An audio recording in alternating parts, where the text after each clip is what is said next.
Welcome to Mom Life Community. At Mom Life Community, we are all about mothers uplifting mothers, which is one of the reasons we spell MOM, M-U-M, as an acronym for that. Whether you are viewing or watching with us, we know that as moms, sometimes in life we have distractions, we have circumstances that arise that bring so much uncertainty. And tonight we want to talk about gratitude and how to have gratitude, why we should have gratitude when our expectations miss our mark. I'm Heather Houlet.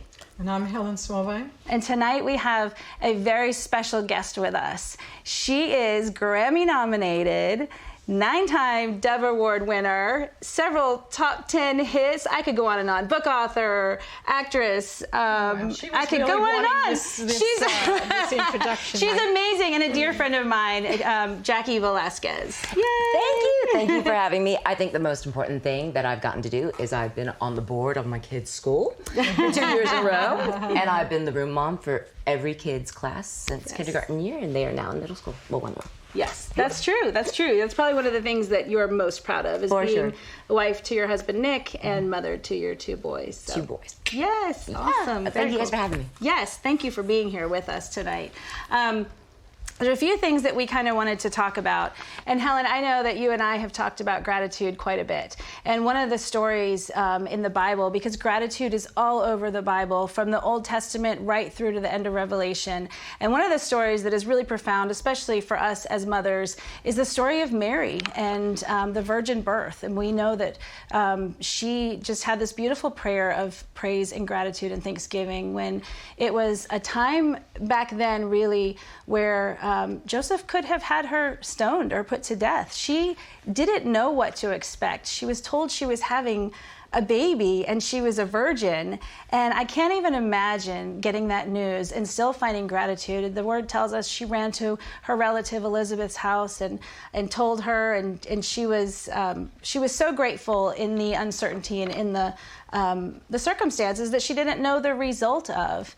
And Paul really gives us a trifecta for life in 1 Thessalonians when he talks about being joyful, praying always, and having thanksgiving in all circumstances. He doesn't say in some circumstances or in circumstances that feel good or that we already know what the outcome will be. He says in all circumstances.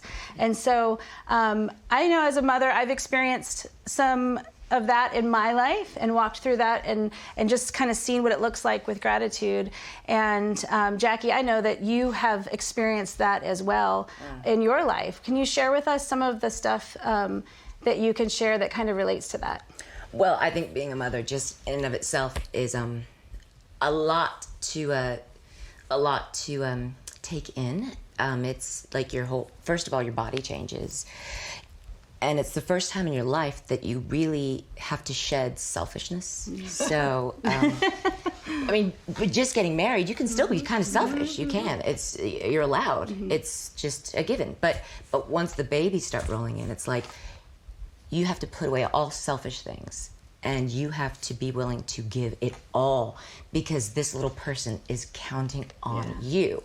At this point, you know, the little one's in kindergarten and Zealand's in 2nd grade. He's about to end 2nd grade. And they call a meeting with us, with me and Daddy. And so the pediatrician is in there and is at the school. And they say, well, Mr. and Mrs. Gonzalez, Zealand is autistic. I was like, you mean artistic? No, he's autistic. For 6 months, I had to go through a mourning the dreams I had from my son, so that I could begin to dream new dreams. So during that time, he never got mad at me. He never spoke to me. I couldn't even feel him.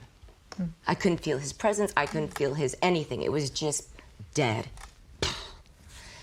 But when I started asking the right question, which was, instead of why me, it was why not me. Oh, transforming.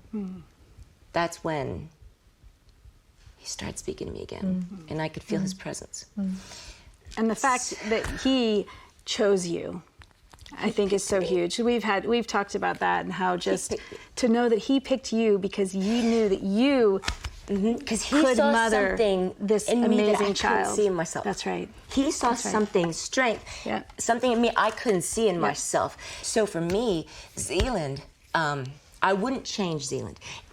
And in fact, a friend of mine and I were talking, and she goes, you know, I'm just going to really be praying for just a complete healing for Zealand.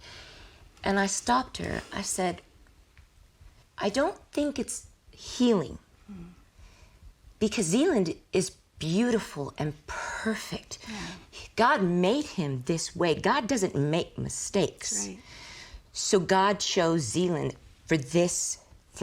And God chose he chose his little brother, who will never understand what it feels like to be the little brother, because he will have to be the big brother. He's already taken that role and taken that step.